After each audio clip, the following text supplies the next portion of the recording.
How's it going, YouTube? DM Tombstone Belts back here again with a brand new video, and this is part 2 of the WrestleMania Aftermath.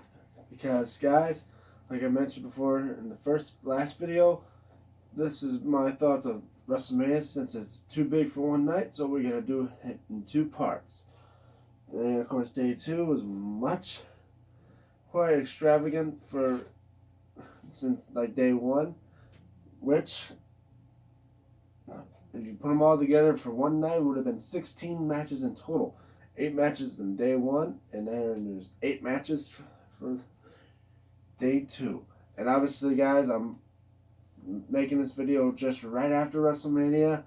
And, of course, I'll be posting this tomorrow morning or whenever I get to do this tomorrow. So, anyway, let's start off with the fact that it opened the exact same way as it did last night. Well, with Stephanie McMahon saying about day 2, and then start with America Beautiful because that was day 1. But it had the exact same intro of AC/DC's For Those About to Rock, we salute you. But let's start off with the kickoff of Natalya versus Liv Morgan. And obviously, with quite of an upset to see Liv Morgan actually defeat Natalya. I mean, it was an okay kickoff. The first match being obviously a perfect way to start off day 2 in WrestleMania with a championship match. Charlotte Flair versus Rhea Ripley for the NXT Women's Championship. And Rhea literally was giving the Queen everything she could, but until Charlotte started working on her legs, and you start hearing her screaming in pain because she's hurt. She's literally pain. And then when she hooked up the figure 4, then arched up for the figure 8, Rhea was trapped, and she had no choice but to tap out, making Charlotte Flair the new NXT Women's Champion. Which I don't know why they want to make her the champion. Like, send her back to NXT now? Because she was doing fine in regular WWE. Just don't know why they put her back in NXT, but anyway. The second match, Aleister Black versus Bobby Lashley. And Bobby Lashley coming out with new dress wear instead of those old black trunks. It's now like a full-on pants, like old Chris Jericho type of feel. And yet he was throwing Aleister Black around like he was being the powerhouse that he is, but then makes the mistake of trying to spear him, and then Black mask, and he was knocked unconscious. 1, 2, 3, and Black wins. Third match, Dolph Ziggler versus Otis. And when Dolph Ziggler came out, I forgot her damn name. No, not Vega. It was one of the members of Fire and Desire. It wasn't Mandy Rose. That's all I can tell you. When Otis came out, and then literally they were going to cheat their way out by Dolph Ziggler. Oh, Sonya Deville. That's her name. There it is. Yeah, guys, it took me a while to remember that. And, Sonya Deville was distracting the ref, and Ziggler out of nowhere hits Otis with a low blow, and he was going to go for the win. Mandy comes out, slaps her former best friend Sonya, and takes her down. Even things out by hitting a low blow on Ziggler with the ref's back turn. Then Otis gets up, that's a caterpillar, and pins Ziggler 1, 2, 3, and he wins the match. He celebrates with Mandy in the ring, and then quite an extravagant moment when he actually gets a chance to kiss Mandy Rose. He's been waiting a long time for this. Finally say he deserves it. The fourth match, probably the greatest match of the night. One of the greatest matches of the night. Randy Orton versus Edge in the Last Man Standing match. And literally, as soon as the match was thinking about starting, here comes Edge out of the ring, ready for Randy Orton. Randy Orton disguised himself as one of the cameramen. and RKO's him out of nowhere before the match even starts. And then when the match does start, he RKO's him again. Ref starts counting, and he, of course, rolls out of the ring to break the count. I'm not going to explain all the matches, just little segments here and there. And they're fighting all through the entire Performance Center. And I think one moment I've seen when Edge smacked Randy's head to the window in a little office space. I thought I saw the WWE Championship belt on the side there, but each them. They were fighting through all the Performance Center, including into the gym where Edge started doing some American Ninja Warrior stuff, grabbing up to the pull ups and landing on top of Randy when he was sitting in a chair. But literally, they were beating the hell out of each other throughout the area, even into the backstage part where there were ladders, and then there was the NXT truck. And it led to the fact they were fighting on top of the truck. And to the point where Randy was going to do the punt kick on Edge. Edge spears him. And then he was going to go for it again. And out of nowhere, Randy RKO's him. But somehow Edge beats the count. Randy went off the truck and got back up there with 2 chairs. Then he was gonna do that. I forgot what they call it, but the chair combination, the chair sandwich, I would say. But then Edge got up and performed the chokehold submission, which obviously was a rear naked choke. He knocked Randy unconscious. And the ref was starting to count to 5. And, I want to say viewer discretion advised for this moment now, because now here comes the part where I go from PG to, pun intended, of course, rated R. Quite literally, they censored it out on TV, though.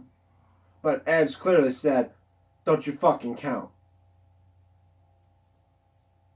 But before he dropped the F-bomb, obviously, since now I've just realized the 2 shows were pre-recorded ahead of time, so these weren't live now.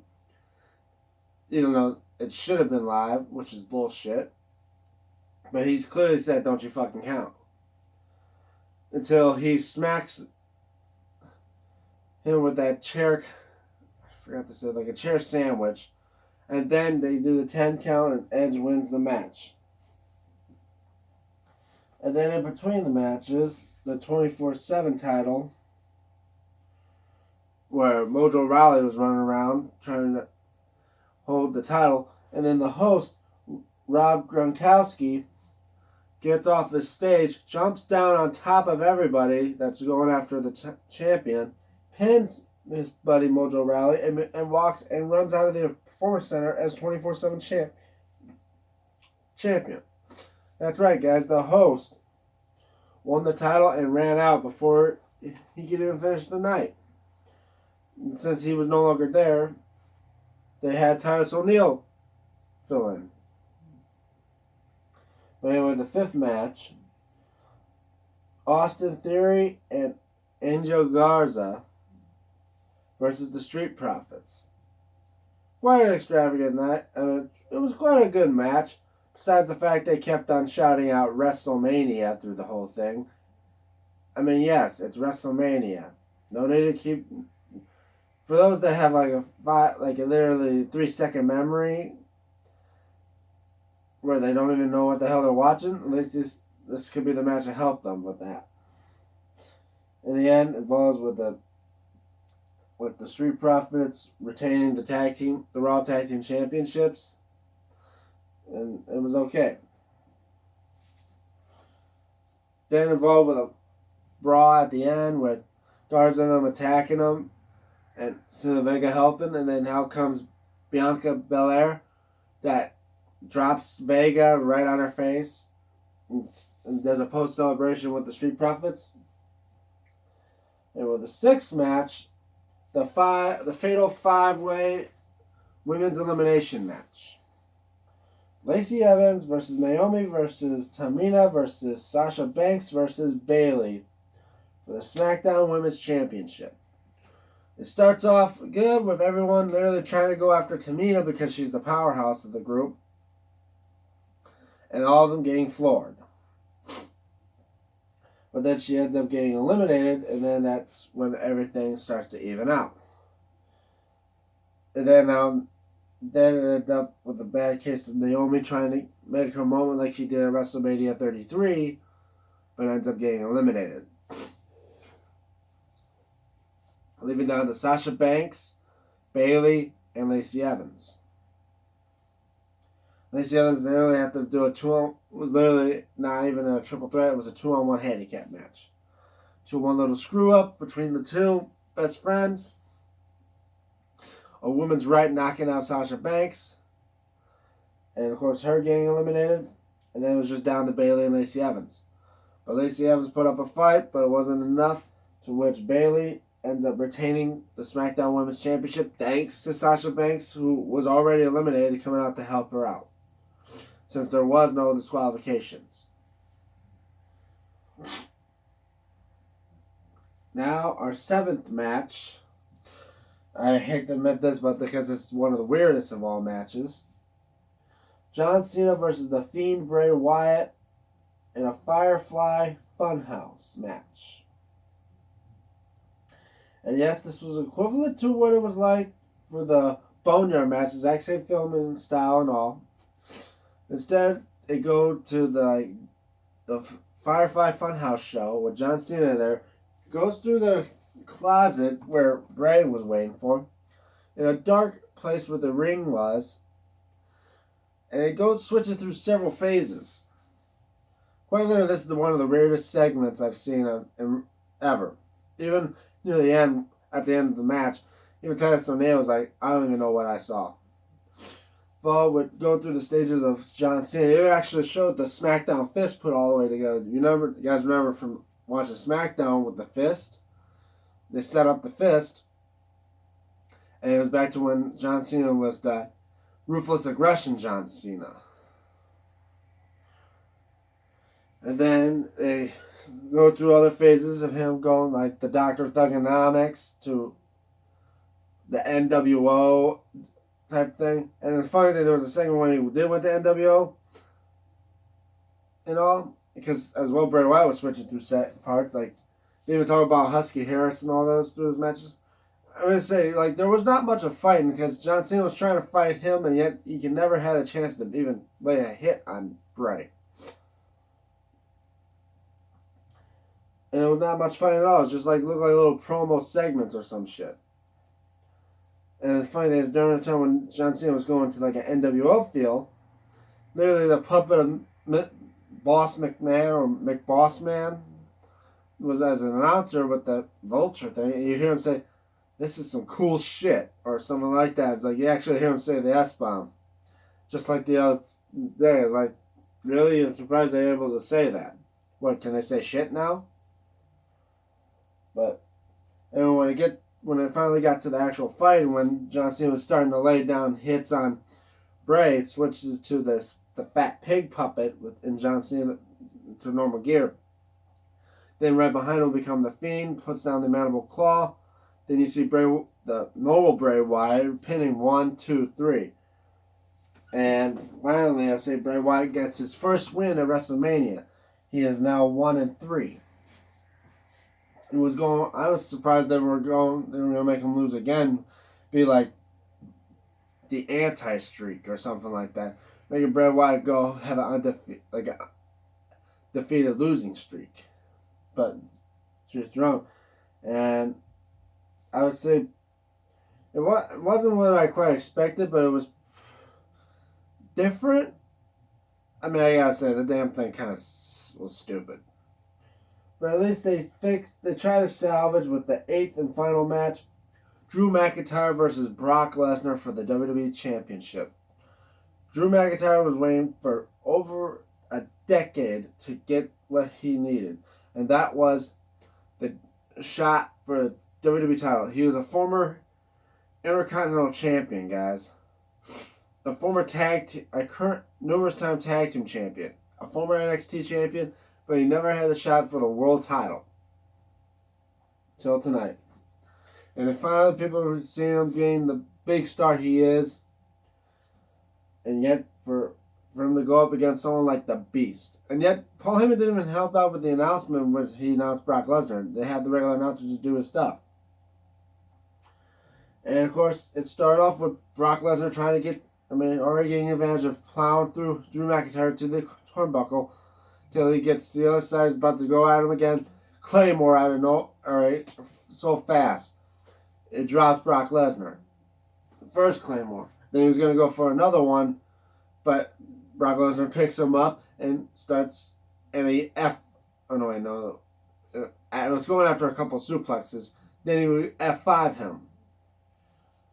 The first F5, and he's going for the cover. One, and Drew kicks out. I think that's the first time in WWE history that someone kicks out of an F5 at the count of one. Then he would pick him up, F5 him again. 1, 2, and he kicks out.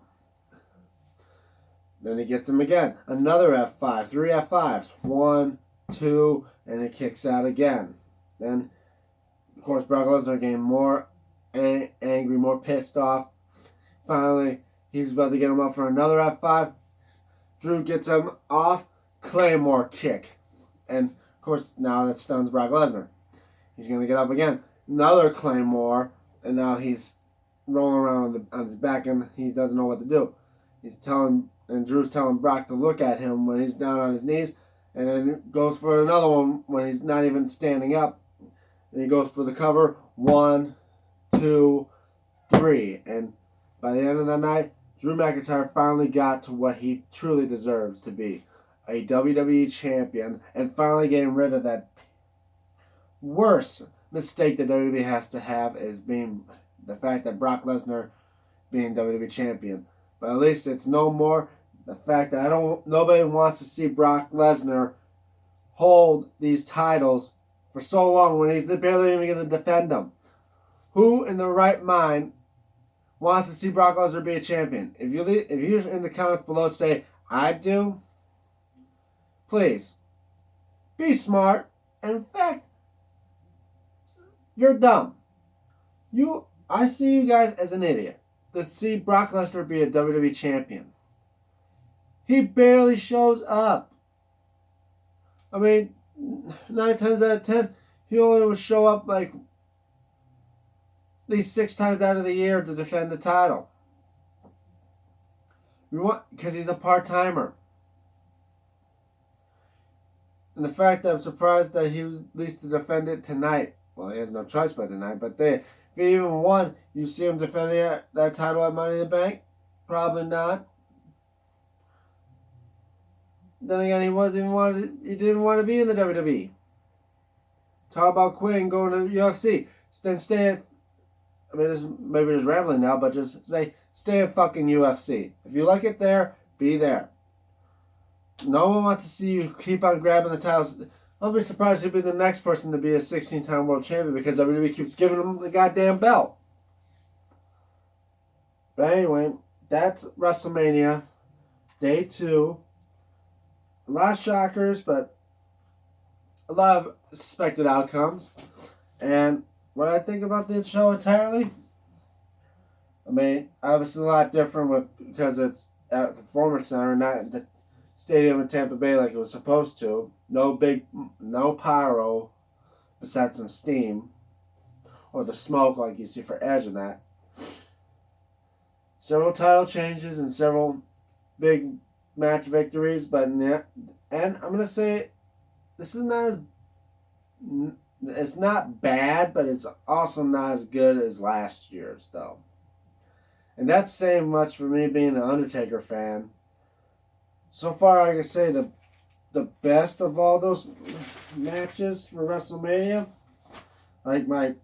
if I say for out of the 16 and I give my top 5,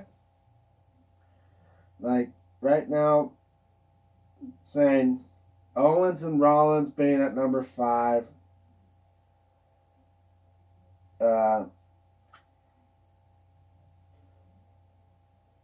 Baszler and Lynch at number 4, Goldberg and Strowman at number 3, Flair and Ripley and no, wait. No, not Flair and Ripley. McIntyre and Lesnar at number 2. And of course, my number 1 is always AJ Styles and The Undertaker, the Boneyard match.